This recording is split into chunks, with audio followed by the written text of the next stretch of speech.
Interest है ना वो फिर से इंडिया विक्स की तरफ बढ़ता हुआ है। इनफैक्ट मैं पहले ही पूछना चाह रही थी पर मैंने सोचा डेटा खत्म कर लेते। इंडिया विक्स ये कैसे बड़ी तेजी के संकेत दे रहा है, ये जरा समझाइए एक बार फिर से। मंडे से मैं आपसे कंटिन्यूसली पूछ रही हूँ लेकिन मैं आज फिर से पूछ रही हूँ। देखो, इंडिया विक्स इतिहास में अब तक के सबसे लोएस्ट लेवल पर जाकर बंद हुआ है 9.19।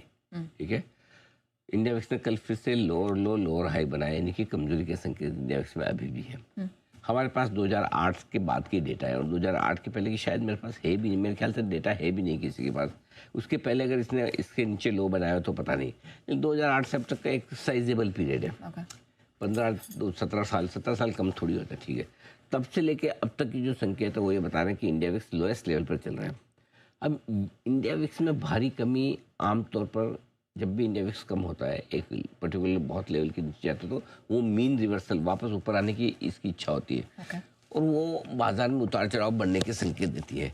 जब इंडिया विक्स बहुत बड़ा हो तो कमजोरी होती है, बहुत घटा हुआ हो तो मजबूती बनती है। तो पुराने डेटा ये कहते हैं कि विक्स कमजोर है तो बाजार यहाँ से बढ़ने चाहिए। अब खाली एक फैक्टर नहीं होता, फैक्टर तो लाइफ में बहुत सारे होते हैं, लेकिन अगर एक फैक्टर आपको कोई संकेत दे रहा है, वो बड़े संकेत दे रहा है, लाइफ फ्लो के हिसाब से दे रहा है, तो पढ़ने तो चाहिए उनको। देखो, अब नेहा जी ऐसा है कि हम बढ़े ना बढ़े, लेकिन कम से कम एक आराम तो है, एक कंफर्ट तो है। एक तो ये हम आप मान के चलेंगे, इतना कमज़ोर विक्स है, लाइफ लो पर है, तो बड़ी गिरावट तो नहीं बनेगी। ये भी अपने आप में एक छोटी बात नहीं है कि आप बढ़े ना बढ़े। अभी तो क्या ऐसा अपना हाल ही कैसा है कि मतलब तो मतलब तेजी हो जाए तो बहुत अच्छी बात है, नहीं हुई, नहीं गिर रहे हैं तो भी हम खुश हो जाते हैं। एक्सपेक्टेशन ही बहुत कम कर लिया हमने मार्केट से। ठीक है, वैसे ही वाला हाल है। तो विक्स संकेत अच्छे दे रहा है। ठीक है सर, ये तो एक पॉजिटिव ट्रिगर हो गया, लेकिन इसके अलावा और कौन कौन से ग्रीन सिग्नल्स हैं जिन पर ध्यान देना है? तो 5 हैं। पहला है एफआईएस की लगातार 5 दिन नेट खरीदारी अनडाउटेडली अच्छी कही जाएगी, है छोटी ही, और शायद इसी वजह से गिफ्ट निफ्टी आपको संकेत नीचे की दे रहा है कि एक तरफ कैश में बेचा है, दूसरी तरफ छोटी खरीदारी है, लेकिन है खरीदारी। लगातार 83वें दिन घरेलू फंड ने पूरा दिल और खजाना खोलकर खरीदारी की है। विक्स की अभी बात हमने की, लाइफ लो पर है तो यहाँ से थोड़ा बेहतर होना चाहिए मार्केट के लिए। ठीक है, अमेरिकी बाजारों में लगातार 5वें दिन तेजी, लाइफ हाई पर बंद हो रहा है अमेरिकी बाजार। और क्या चाहिए आपको लाइफ में? एक और इंटरेस्टिंग खबर आज मीडिया में चल रही है यहाँ। अभी हमने फ्राइडे परसों एक खबर की थी, हमने बोला कि अचानक से ओएमओ आया आरबीआई का 2 लाख करोड़ का सिस्टम में लिक्विडिटी डालने के लिए, कि 29 तारीख से लेके 10-12 जनवरी का कोई टाइम दिया था उन्होंने। जी करेक्ट, 12 जनवरी। अभी एक खबर हो रही है कि जरूरत पड़ने पर आरबीआई जनवरी के महीने में 1 लाख करोड़ की और नकदी बढ़ाने को तैयार है। तो पूरा एमिनेशन तैयार है। अरे बिल्कुल, मतलब उनका आरबीआई का पूरा फोकस ग्रोथ बढ़ाने पर, अलग ही लेवल की प्रोएक्टिवनेस 100%। मतलब ये मीडिया रिपोर्ट है, आरबीआई का ऑफिशियल नहीं है, मैं बता दूं आपको।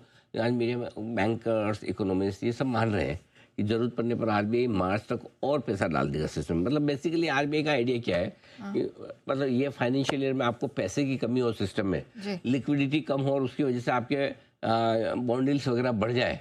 कल भी आप परसों भी आप देखो, जैसे ही खबर है कि 2 लाख करोड़ डाल रहे हैं, एकदम बॉन्ड मार्केट्स रैली कर गए, बॉन्ड के दाम बढ़ गए, बॉन्ड यील्ड्स घट गए। तो ये बढ़िया संकेत है एक्चुअली कि सिस्टम में लिक्विडिटी आने की चांस है। और अगर ये आता है तो बैंक एनबीएफसी, आप देखो ना परसों क्या आप भागे एनबीएफसी, मतलब स्टार परफॉर्मर आपके एनबीएफसी, आईएफएल देख लो, मनापुरम देख लो, जो हमारे लाइफ टाइम फेवरेट है। क्या गजब की दौड़, 5-7% भागे। बिल्कुल, तो ये पॉजिटिव है आपके लिए। क्लियर। अब आइए नेगेटिव बता दूं या रिस्क बता दूं। नेगेटिव तो क्या, थोड़े से रिस्क है, नेगेटिव जैसा तो कुछ नहीं है, लेकिन रिस्क बता दूं। एफआईएस की लगातार कैश में 30वें दिन बिकवाली आई है, इसी की वजह से गिफ्ट निफ्टी डरा हुआ है। लाइफ आई के आसपास आकर बार बार लगातार बाजार प्रॉफिट बुकिंग दिखाता है, कब पार करेगा पता नहीं, वो वैसा हाल है, कब इसका खून खोलेगा टाइप से है ना। और छुट्टियों के माहौल में वॉल्यूम कम होता है। कम वॉल्यूम में क्या है, मार्केट का एकदम सही प्राइस डिस्कवरी और अंदाज लगाना थोड़ा सा मुश्किल काम हो जाता है। नेहा जी, ऑलराइट। तो सर जस्ट वन क्लैरिटी, आज तो फिर बैंक निफ्टी के लिए भागने के लिए बहुत अच्छा दिन है? नहीं, बैंक निफ्टी क्या है कि एक चीज को तो डाइजेस्ट कर चुका है कि 2 लाख करोड़ को एमओ को, ये 1 लाख करोड़ की जो बात हो रही है एडिशनल, इस जरूरत पड़ने पर सेंटिमेंट के लिहाज से पॉजिटिव है, इसमें कोई डाउट नहीं, लेकिन एकदम इसी की वजह से बैंक निफ्टी बहुत भाग जाए, क्योंकि अगर जरूरत नहीं पड़ी तो वैसा है। इसलिए ठीक है, डन। सर आगे बढ़ते हैं और जो आज के क्यूज है